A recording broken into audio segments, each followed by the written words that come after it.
¿Cómo están? Bienvenidos, bienvenidas a esta nueva conversación en El Divisadero. Estamos con Nayaret Oyarzún, ella es matrona, es la encargada del programa VIH-Sida e ITS de la Seremi de Salud Aysén. ¿Por qué vamos a conversar con ella? Porque, como está publicado también en nuestro sitio de internet, eldivisadero.cl, Aysén presenta la segunda tasa más alta de casos de sífilis a nivel nacional. Si comparamos tasa, hablamos de cantidad de casos por cada 100.000 habitantes, y Aysén está en el tope, segundo lugar después de la región de Tarapacá, ¿cierto? Nayaret, ¿cómo estás? Bienvenida. Muchas gracias por conversar con nosotros. ¿Cómo estás? Muy bien, muchas gracias y gracias también por el espacio y el interés en esta temática. Hay harto que conversar, Nayaret. Empecemos explicando un poquito. Estamos hablando de sífilis. Es una infección que se transmite principalmente, en el 94% de los casos, según este estudio, a través o vía relaciones sexuales. Cuéntanos un poquito por qué es tan preocupante o tan importante hablar de este tema, teniendo en cuenta también las cifras. Luego vamos a bajar a las cifras, pero cuéntanos un poquito por qué es tan importante conversar de estos temas. Bueno, tal como dices tú, si bien a nivel nacional el 94% de estas infecciones son transmitidas por la vía sexual, aquí a nivel regional el 99% de las transmisiones son efectivamente por vía sexual. Existen otras vías de adquisición de la sífilis, una de ellas de transmisión vertical. ¿Qué significa eso? De la madre al feto mientras está en gestación. ¿Y por qué es tan relevante? Porque la sífilis durante la gestación funciona como una enfermedad de carácter urgente, es una emergencia obstétrica. ¿Y por qué? Porque básicamente, si es que una gestante nosotros la pesquisamos tardíamente, que está con sífilis y esa paciente no se trata, en un 50% va a terminar con una transmisión vertical. Esto quiere decir que el feto, el bebé cuando nazca va a tener sífilis congénita y eso no es inocuo. No es que no vaya a repercutir en la vida de ese bebé, sino que además ocasiona que haya malformación de huesos largos, incluso algunos problemas a nivel cognitivo, o sea, del desarrollo psicomotor y mental en los niños. Y el otro 25% va a terminar como un aborto temprano y el otro 25% va a terminar grande las gestaciones, mayor a 30 semanas. De hecho, el año 2024, cuando empezamos con esta alza sostenida, tuvimos dos fetos fallecidos de 32 semanas. O sea, estamos hablando de fetos que ya eran viables, que probablemente si nacían era un prematuro. Entonces, es una enfermedad que es de preocupación. Ahora, en el resto de la población que no es gestante, esta enfermedad es 100% tratable y eso es súper importante que todos lo sepan. Esto, si uno se contagia, no es como el VIH que yo voy a tener que entrar como un diagnóstico de crónico y voy a estar con tratamiento toda la vida.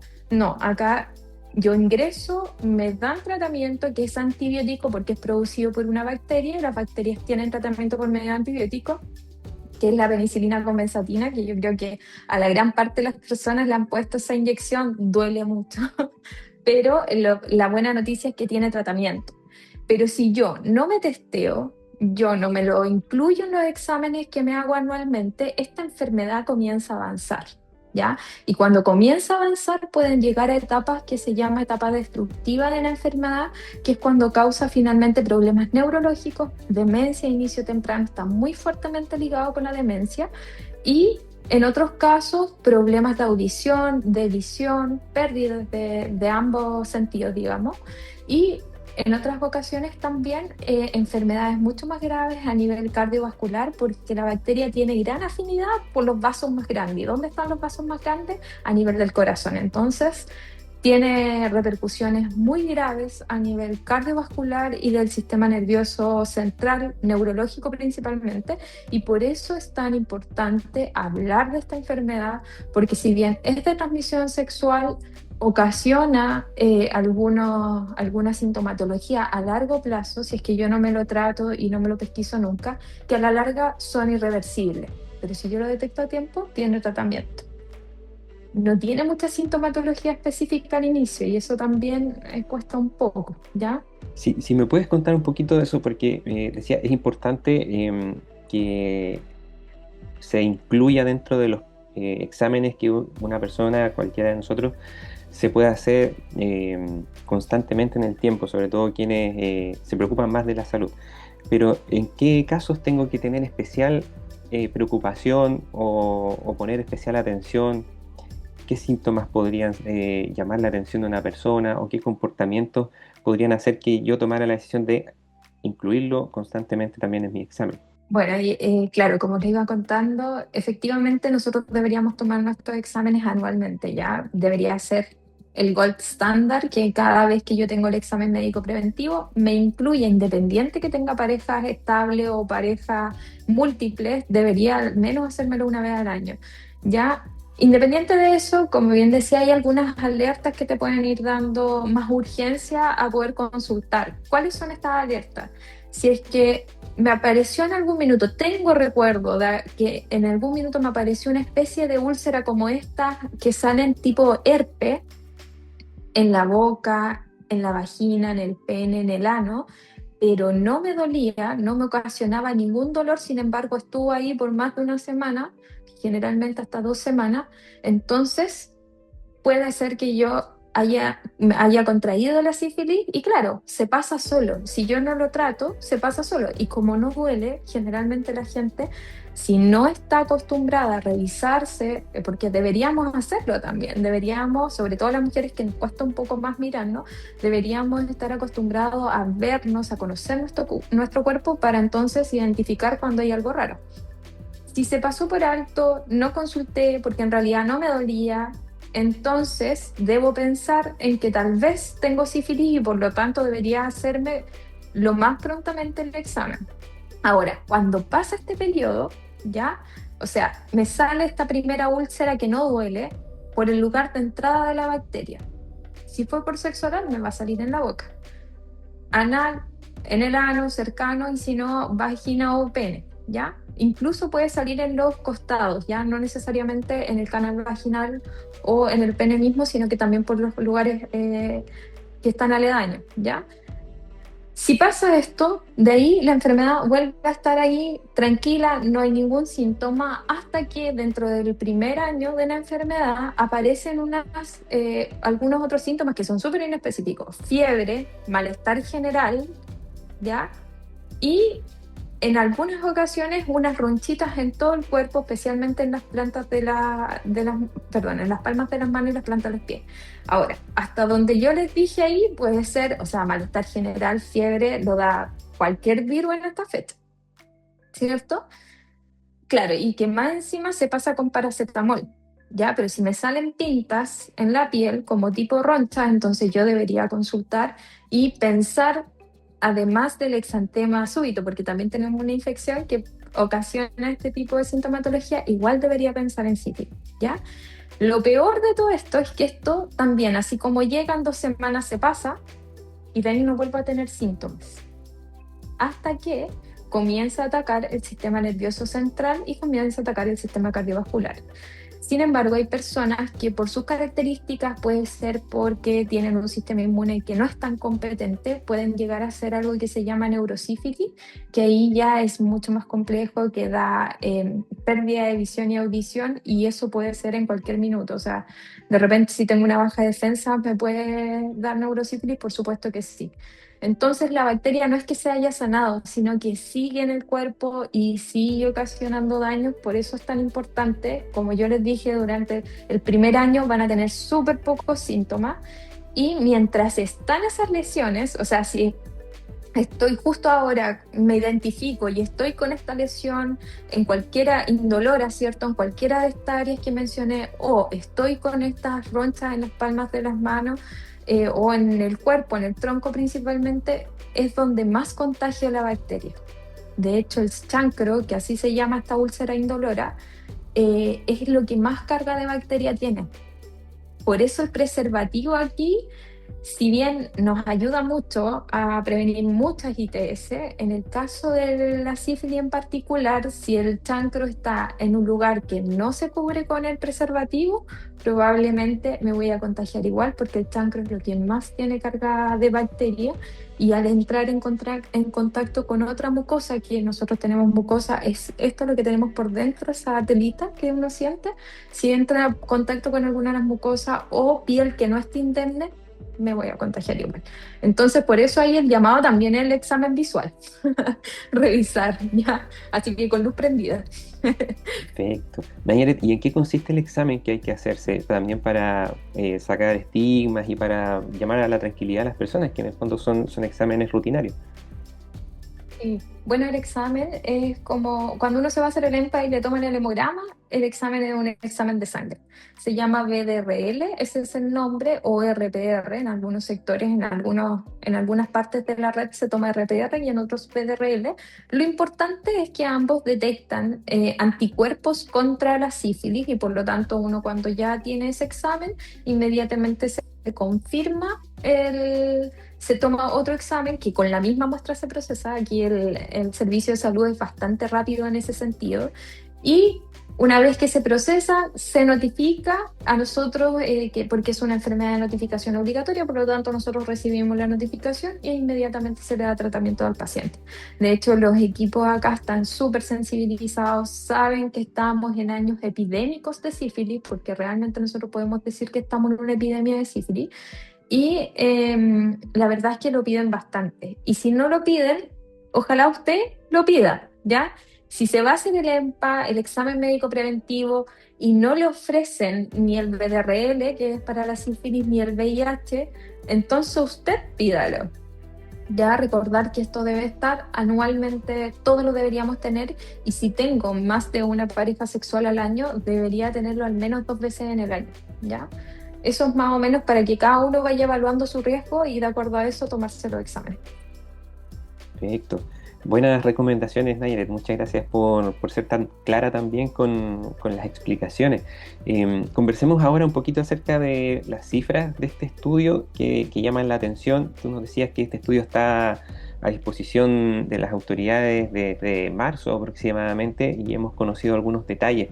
La región de Aysén presenta una tasa de 90,1 casos por cada 100.000 habitantes. Se ubica en el segundo lugar a nivel nacional, solamente superado por Tarapacá y después viene Antofagasta, Arica, Parinacota. Eh, y escribíamos en la nota que es una cifra que preocupa porque en el año 2021, cuando se empezó como a examinar o a hacer este estudio principalmente, la región de Aysén era de las que menos tenía una tasa menor y hoy día estamos arriba. ¿Hay alguna explicación de eso, Nayaret? La verdad es que nos gustaría tener una explicación para esto. Habitualmente nosotros, nuestras cifras estaban muy ligadas a los crecimientos económicos de la región. Ya, o sea, cada vez que nosotros teníamos un aumento de población flotante, que le llamamos nosotros, que es cuando, por ejemplo, construcción de la carretera y llegaba población flotante a la construcción, teníamos aumentos de estas patologías. Sin embargo, ahora, desde el año 2023, que, bueno, en el año 2022 se vio un leve ascenso. De ahí del 2023 hacia adelante fue sostenido este ascenso. Ya no ha parado. De hecho, este año vamos peor que los años anteriores. Así que no me llamaría la atención de que efectivamente para el boletín del próximo año nosotros seamos efectivamente la primera región de Chile. ¿Ya? ¿Qué pasa? Que ahora no está asociado a un crecimiento económico. Ahora hay diferentes situaciones que han hecho que nosotros tengamos más notificación. De hecho, sin ir más lejos, el año pasado nosotros, el principal grupo etario que concentraba el 30% de las notificaciones eran los adultos mayores de 60 y más años, ¿ya? ¿Por qué? Porque en el GES de demencia, ¿ya? Se incluye dentro de todos los exámenes que se toman el BDRL. Entonces, ¿qué pasó? Que tenemos a muchos, como yo les dije, la sífilis ocasiona demencia si uno no la trata, ¿ya? Entonces, la mayor parte de los adultos mayores tienen efectivamente sífilis, pero de hace muchos años y nunca se lo detectamos. Entonces, lo estamos pillando en sífilis terciarias, que son estas sífilis que ya no contagian, pero que siguen ahí sin tratamiento. Entonces, llegamos tarde con nuestros adultos mayores, muy tarde, ¿ya? Y ahí nos empezamos a dar cuenta que en realidad, claro, Si bien lo estamos pesquisando ahora, efectivamente tenemos más en ese rango etario, no hay que descuidar a los otros rangos etarios que tenemos, o sea, probablemente esta persona lleva por lo menos unos 5, 6 o quizás más años con sífilis y nunca lo diagnosticamos.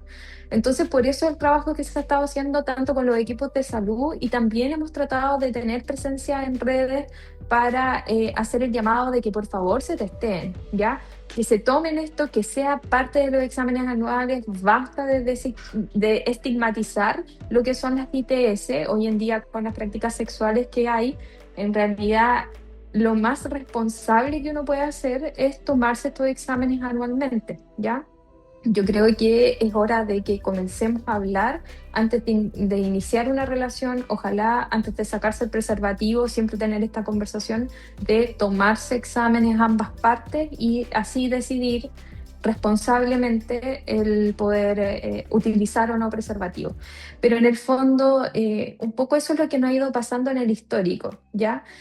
Este año en particular, el año pasado nosotros cerramos con 97 casos, ¿ya? Y eso nos daba una tasa de 90,1. Pero si nosotros fuéramos mucho más precisos, esa tasa está calculada con el censo del 2017, con la proyección del 2017. Entonces nosotros fuimos la única región que en vez de aumentar de población, bajamos. Así que básicamente si nosotros ajustáramos y fuéramos más estrictos, en realidad ya tenemos la primera tasa a nivel nacional, ¿ya? Lo que resulta preocupante porque somos una población pequeña, ¿ya? Y este año particularmente, que nosotros pensábamos que ya se estaba aplanando la curva, o sea, después de esto no va a venir nada peor, este año ya llevamos al cierre de semestre 88 casos. Por lo tanto, probablemente este año vamos a terminar con más de 100 casos, mucho más de 100 casos. Lo que resulta aún más preocupante es que hemos pesquisado muchos jóvenes de 18 años con este diagnóstico, pero no solamente con este diagnóstico, sino que además tienen VIH, sífilis, ya en 2 casos, otro caso tiene gonorrea más sífilis y otro caso tiene condiloma más sífilis. Entonces, estamos viendo casos que son cada vez más complejos de abordar, que no es solamente un ITS cuando se pesquisa, sino que por lo menos son 2 o 3 en algunas ocasiones, incluso 4. Por lo tanto, acá hoy en día la probabilidad de poderse contagiar con VIH o alguna otra ITS como sífilis, gonorrea, VPH es altísima en relación a otras regiones. Por eso hoy en día el llamado es uso de preservativo consistentemente, o sea, desde el inicio de la actividad sexual. No sirve de nada ponérselo justo antes de producirse la eyaculación, no, es desde el inicio y es como la única medida de prevención, además de tomarse los exámenes anualmente, y ahí somos súper majaderos. La responsabilidad también es de cada uno, no solamente del sector salud, ¿ya? También es responsabilidad de cada uno, porque muchas veces la gente dice, pero es que yo voy al consultorio y me dan hora como para 2 meses más. Sí, pero es que estos son exámenes preventivos, por lo tanto se entiende que yo voy al consultorio a pedir una hora que no es urgente. Ahora, si yo creo que tengo alguna ITS y con este relato yo dije, quizás sí, a mí me pasó eso y creo que puedo tenerlo, me puedo acercar a una CES en el Hospital Regional Coyhaique. Una CES tiene horas de urgencia, ¿ya? Eso quiere decir que usted se acerca al SOME y pide una hora. Y ahí la va a atender el equipo de una CES que es justamente especialista en infecciones de transmisión sexual. Y ellos le piden la batería de exámenes cuando usted cree que tiene una ITS, ¿ya? Para el resto de la población tiene que acudir al CESFAM, ¿ya? Pero esas son súper buenas alternativas. Los chicos de una CES tienen una disposición de oro y ellos dan hora generalmente con 2 días de anticipación, incluso dentro del mismo día. Perfecto. Comentabas, bueno, no tenemos cifras regionales desglosadas por edad, como si existe en el estudio a nivel nacional, pero hacías alusión a Sí, sí, las que tenemos desglosadas por edad. ustedes la Las tienen tengo. y, Sí. y sería interesante compartirlas porque por lo menos a nivel nacional se veía que, bueno, siempre los hombres presentan una tasa mucho mayor que las mujeres y en los tramos etarios 29 a 20 a 29, 30 a 39 y 40 a 49 en el caso de los hombres donde más se presenta. En el caso de las mujeres es distinto. El tramo mayor es de 20 a 29. ¿Cómo es a nivel regional? Ya hacías alguna alusión a que era preocupante en el caso de los jóvenes. Y efectivamente, bueno, voy a hablar de las cifras de este año en particular, que es de nuestro primer semestre. El año pasado, el rango etario que concentraba la mayor cantidad de casos efectivamente era de los 60 y más. Sin embargo, le seguía el de 30 a 44 años. Este año en particular sucedió algo que no estaba sucediendo los años anteriores y que sí es muy preocupante para nosotros porque la mayor cantidad de sífilis que hemos notificado, cercano a un 43%, son diagnósticos muy tempranos. ¿Qué significa eso? Que si bien es bueno, porque la persona está consultando, son las sífilis que más contagian, ¿ya? Por lo tanto, habla de una circulación muy activa de la bacteria en la región. El 56%, perdón, 56, sí, 56% de los casos de nuestra región están concentrados entre los 18 años y los 44 años. Y la que concentra el mayor porcentaje, que es el 17%, van desde los 30 a los 34 años, que son edades activas, laborales, y que son los que menos también consultan a los sistemas sanitarios. Ya hay que decirlo, ¿ya? Respecto a la diferencia de hombres-mujeres, el año pasado nosotros vimos que estaban prácticamente en un 50 y 50%, ¿ya?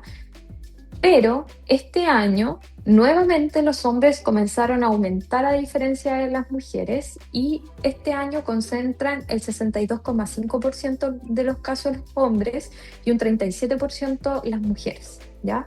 O sea, volvió a aumentar en hombres y disminuir en mujeres, ¿ya? Esto no quiere decir que haya menos mujeres, ¿ya? Lo más probable es que no se estén testeando, ¿ya? Y la mayor parte de los hombres consulta cuando efectivamente tiene síntomas. Ya en el caso de las mujeres son sífilis latentes mayoritariamente, que son las que no tienen síntomas. O sea, y eso también habla mucho de que nosotras las mujeres tenemos controles ginecológicos que son seriados. En el caso de los hombres no, ¿ya? No existe el control como el control ginecológico o control de regulación de fertilidad, no existe, lamentablemente. Yo creo que ahí un poco estamos al debe desde el sector salud y desde el Estado MinSal, digamos, está todavía al debe. Sin embargo, eso no quita que usted pueda asistir y a una hora con médico o a una hora con matrona, también se pueden pedir, los hombres pueden asistir a hora con matrona para regulación y pedir estos exámenes, ¿ya? Es interesante porque, claro, ahí se dan dos fenómenos que uno puede entender que es, por un lado, lo que tú decías, chancro, que son estas como úlceras. En el caso de las mujeres, hay lugares donde probablemente ni siquiera se van a enterar porque no están a la vista, digamos. En el caso de los hombres, no asisten a controles médicos y eso da como para suponer de que por cada caso que hay, también hay muchos otros que no conocemos. Efectivamente. De hecho, bueno, en el caso de la sífilis, dan un estimado de unos a 2, unos a 3. Es un poco más complejo. De hecho, no he leído, igual lo voy a buscar en caso de que exista algún estudio que lo mencione. Sin embargo, en VIH sí se hace esa estimación. Y en el caso de VIH también no estamos bien en la región, porque si bien hasta este año llevamos 4 casos, 2 de ellos están en etapa SIDA, que eso significa que el diagnóstico lo hicimos por lo menos 10 años tarde. Entonces, por cada persona con SIDA es como 12 personas que no saben su diagnóstico. Entonces, en realidad también el llamado es a testearse. Ya en el año pasado tuvimos 13 notificaciones, el 62% en etapa SIDA. Entonces, ha sido la tónica de estos últimos años que los diagnósticos estamos llegando en etapas súper tardías. Y es básicamente porque cuando nosotros tratamos, de hecho, ¿cuál es el reclamo de la red asistencial generalmente? Es que pero es que yo les digo que se lo haga y la respuesta del paciente es como, no, a mí no, porque yo tengo pareja, no, si yo no, hace mucho tiempo que no me pasa nada, hace mucho tiempo que no hago nada. Entonces, Si ustedes vieran los perfiles de las personas, especialmente de mujeres que tienen VIH, que responden típicamente a la mujer que tiene una sola pareja sexual en su vida, por ejemplo, que su pareja ha sido su único contacto sexual y son dueñas de casa de sectores rurales incluso y que están con diagnóstico de VIH, entonces ahí nos damos cuenta que todos tenemos que hacernos el examen, que no solamente los pacientes jóvenes, porque habitualmente también dicen eso, no, pero no, eso sí, eso es para los jóvenes. No, ya. Con los rangos etarios que yo le estoy mencionando, donde se concentran la mayor cantidad de casos, efectivamente deberíamos todos hacernos estos exámenes. Y en el caso del VIH también tenemos harta persona mayor de 50 años con el diagnóstico. Habla un poco también de los cambios en los comportamientos sexuales de la población, un poco, y que, como hemos visto en la conversación, la región no queda ajena a lo que ocurre a nivel general, porque son patrones que, por lo que leía, se vienen dando en distintos países, desarrollados, no desarrollados. Efectivamente, bueno, y también está el uso de las drogas sexualizadas, que en algún minuto nosotros decíamos, no, pero aquí no creo. Y resulta que haciendo charlas de repente a los mismos alumnos de enseñanza media, ellos saben mucho más que nosotros respecto a las drogas sexualizadas. Entonces, es algo que nosotros muchas veces creemos que no pasa acá, sin embargo sí es nuestra realidad. También estamos inmersos en un mundo súper globalizado hoy en día.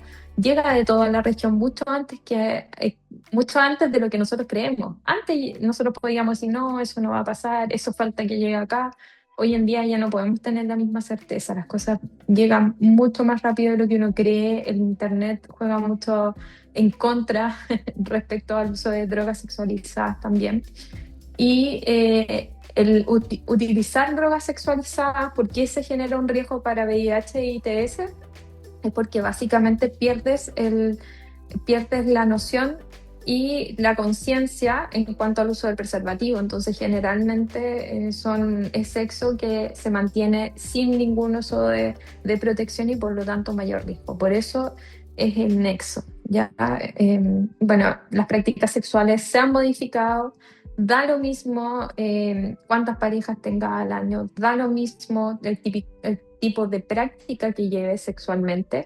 Si eres mujer y tienes sexo con mujer o si eres hombre y tienes sexo con hombre, lo ideal es que utilices preservativo. Da lo mismo el tipo de práctica, la frecuencia, etcétera, siempre preservativo.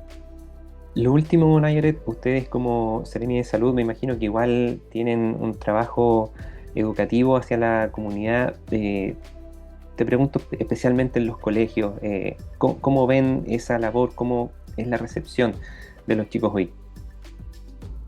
Bueno, en general, nosotros desde la Seremía de Salud no es que hagamos charlas en los colegios, sin embargo, sí se trabajan a través de todo el intersector, porque nosotros tenemos una mesa intersectorial de respuesta integrada contra el VIH y las ITS, y en ese sentido se tiene un trabajo con el servicio de salud, que el servicio de salud por medio de los espacios amigables y por medio del programa adolescente se asista a los colegios y por medio de la municipalidad también tiene programas donde asisten a los colegios, entonces nosotros tenemos un listado de los colegios que efectivamente están intervenidos en esta materia. Ya, ahora bien, ¿cómo es la recepción? En general, por parte de los estudiantes, bien, sin embargo, por los apoderados de repente hay cierta resistencia. ¿Se entiende? Sin embargo, es importante que de repente se flexibilicen estos temas y que evidentemente la educación sexual es progresiva. Por lo tanto, no significa que yo vaya a hablar estas temáticas respecto, por ejemplo, a la relación sexual misma con alumnos de menores de edad, o sea, menores de 13, 14. De hecho, nuestro programa parte desde los 14 años, ¿ya? Antes de eso, como bien dije, la educación sexual es progresiva, por lo tanto uno tiene que ir quemando etapas. Parte de la educación sexual también es conocer tu cuerpo, conocer qué partes son privadas, conocer qué partes no, y después viene el higiene y la higiene menstrual, higiene sexual en general, el higiene de tu cuerpo y cómo mantener, y de ahí viene todo lo que tiene que ver con salud sexual dirigida al ámbito más sexual de las relaciones, ¿ya? Pero generalmente sí tenemos harta resistencia de los apoderados, pero igual los chicos hacen, y si no, están los espacios amigables, que eso también nos aportan bastante y que son una estrategia que se lleva a través del servicio de salud. Y ahí los chicos consultan bastante y pueden resolver sus dudas. Perfecto. Te agradecemos, Nayaret, y volvemos a reiterar el llamado que has hecho tú. Ser responsable en el fondo con la salud propia y en este caso también, como estamos hablando de infecciones de transmisión sexual, también ser responsable con la salud de otros que nos rodean. Así es que hacerse los exámenes que no son exámenes fuera de lo común, nos explicabas que son exámenes de sangre, muestras de sangre, y están a disposición en los SFAM. Es cosa de ir, pedirlos, no hay que pedir una hora especial, no hay que ir en un horario especial, hay que solamente solicitarlo. Y como tú decías, si tengo la sospecha de que eh, estoy contagiado en este caso con sífilis, puedo acudir directamente al hospital regional, ahí al SOME, puedo preguntar por el CES y ahí me van a ayudar. En, Así en que una CES. exacto, perfecto. Ahí está. Entonces, muchas gracias, Nayaret, por conversar con nosotros, por también explicarnos los alcances de estas cifras y que obviamente es un tema preocupante, pero que también como medio de comunicación tenemos el deber de compartir con las personas esta información y sobre todo el rol de educar. Te agradecemos y los dejamos a todos invitados también a que sigan nuestras redes sociales, nuestro sitio web. Allí hay más información acerca de este tema y también va a estar un resumen de esta conversación que hemos tenido con Nayarit. Que tengan muy buen día.